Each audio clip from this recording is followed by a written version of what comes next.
ගෝඨාභය රාජපක්ෂ මහත්තයා ඉල්ලා අස්සලා ගියා. මෙයා නම් යන්නේ හොයාගන්නත් හිතාගන්නවත් බැරි විදිහට පැනලම තමයි යන්නේ. ஹரின் பெர்னாண்டோவை இவ்வளவு ஒரு நல்ல மனிதர் நினைச்சு பத்துலியில் பல லட்சக்கணக்கான வாக்கை வென்றார்.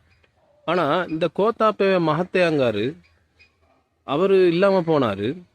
அனுரை இடுக்க இடம் தெரியாமல் விட்டுட்டு போக வேண்டி வரும் என்ற தோரணையில் பேசுகிறாரு. இப்போ அனுரை என்ன செஞ்சிட்டாரு அப்படின்னு சொல்லி எந்த இனவாதத்தை கிளப்பினார், என்ன மோசடி பண்ணார், என்ன நாட்டு மக்களுக்கு வேண்டுமென்று இனத்துக்கு அநீதி இழைத்தார் அல்லது ஒரு மதத்திற்கு அநீதி இழைத்தார். சட்ட ரீதியாக இலங்கையினுடைய நடவடிக்கைகள் சட்ட ரீதியாக இருக்கிறது என்பதற்காக இலங்கை முன்னேறி வரும் நாடுகளில் இருக்கிறது. அப்போ நீங்கள்லாம் இன்னும் உங்களை நம்பிட்டு இருக்கிறவனா இழிச்சவாய் நினச்சிக்கிட்டு இவன்லாம் பேசிக்கிட்டு இருக்கிறான். இதுக்கு ஒரு குரூப் போகிறார், கிழிக்க போகிறார், அனுரை கிழிக்க போகிறார், விட்டுட்டு போகிறார் என்று ஒரு குரூப் சொல்லிக்கிட்டு தான் இருக்குது இன்னும்.